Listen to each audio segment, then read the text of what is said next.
in a church might not have the kind of response that's useful. The Baptists would like it. Unless Israel was there and he had thought that God might like this. Yeah, speaking in tongues. But in the alleyway, that was very useful. So it's where? In what situation? So what did you notice as you were doing this? It's easier to think of new meaning than context. Oh.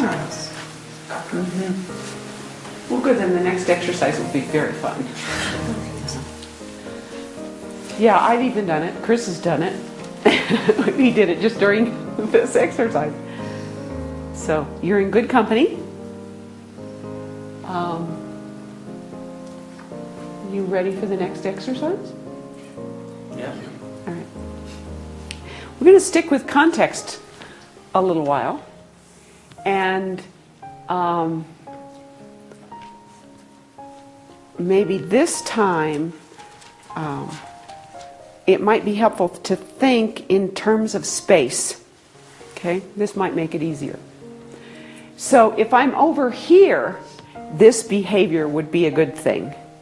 If I'm over here, it wouldn't necessarily be a good thing. And usually we start with, it's not necessarily a good thing.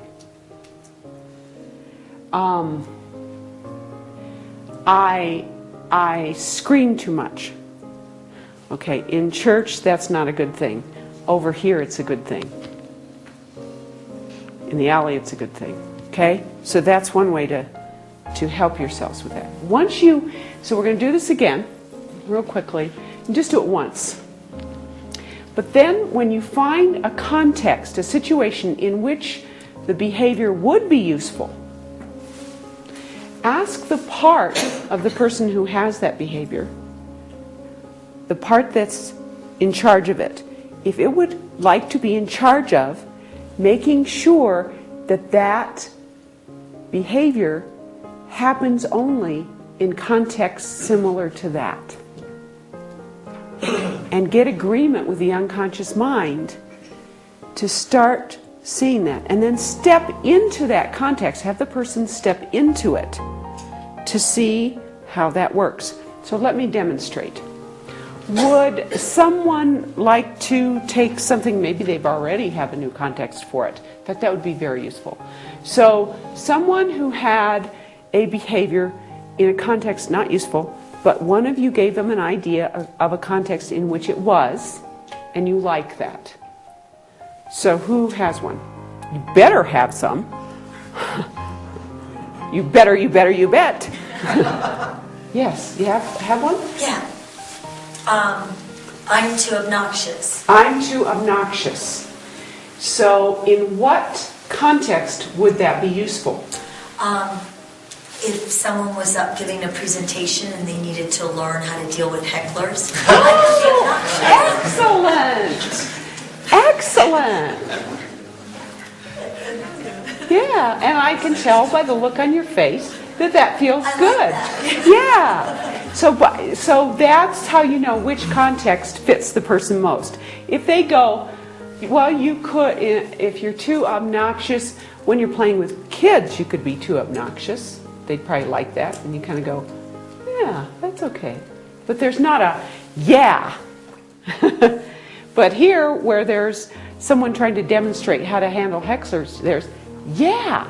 So when you get the, yeah, then, so, go inside for a minute, Alicia, and ask the part of you responsible for that obnoxious behavior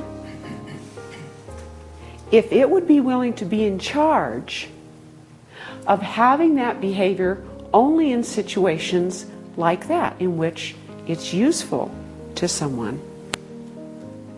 Great. Now, imagine yourself in that situation, and you're utilizing that ability in that situation. And ask all your parts, how is that? Oh, they think it's great. Okay, they think it's great. Okay, great. instruct your parts in your unconscious mind to help you utilize that behavior only in situations like this. Where it would be useful to the other party. Yes. And to you. Okay. How does that feel? Congruent. Congruent. Good. That's what we're going for in this next step. All right? Thanks. Welcome. Make sense?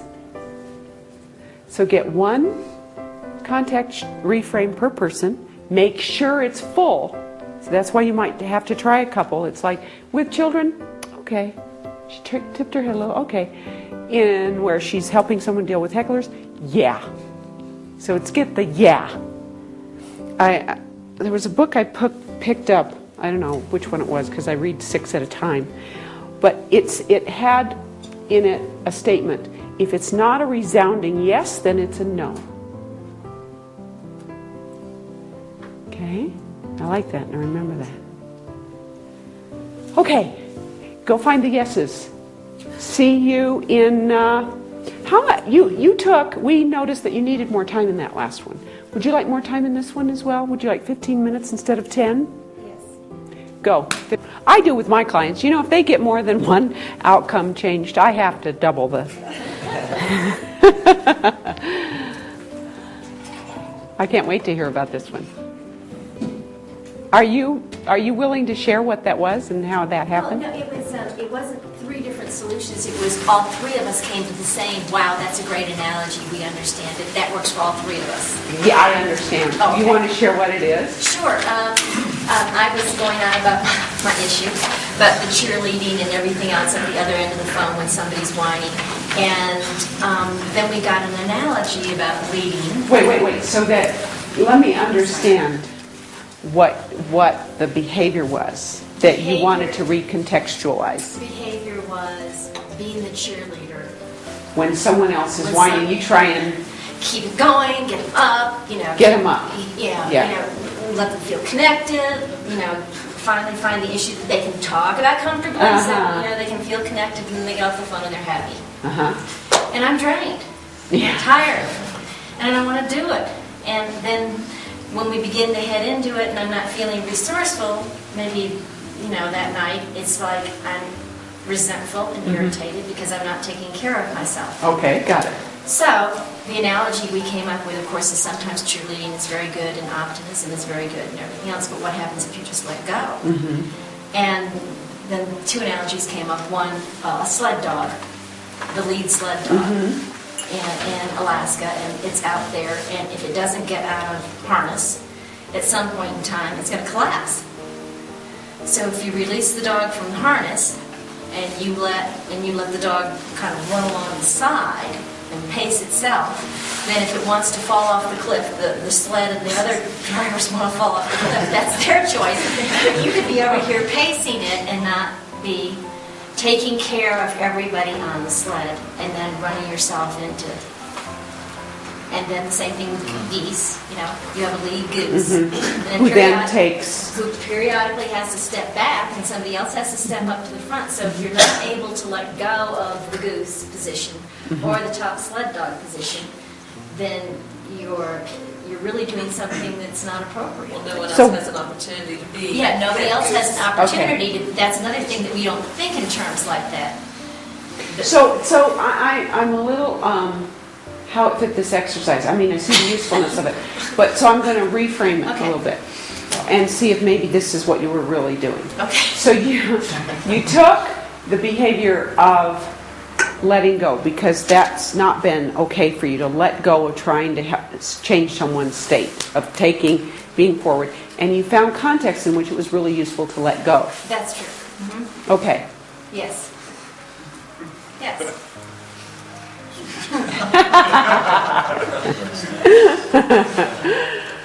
Now,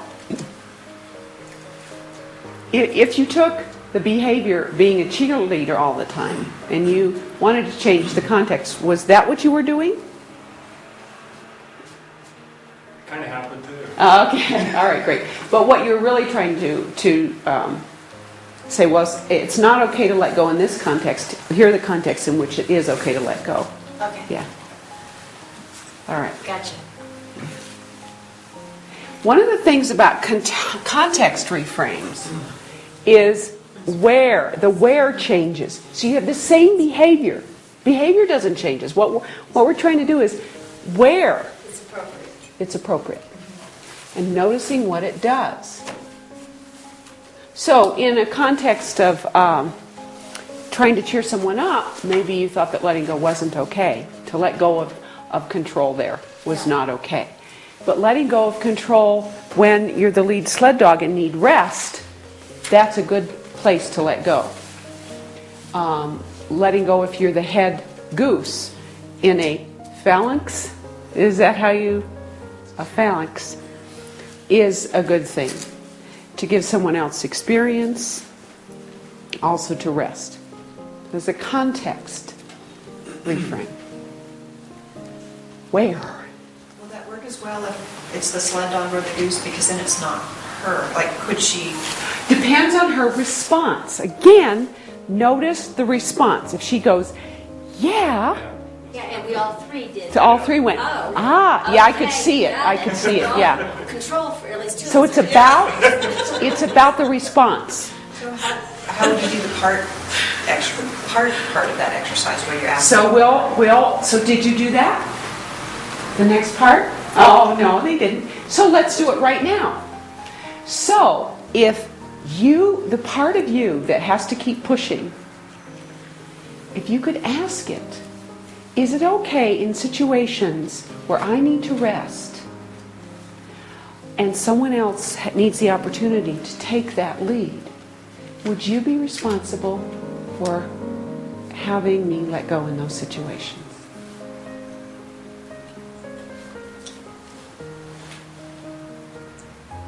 Yeah, the problem is guilt, and somehow I'm responsible for getting this person unhappy. Okay.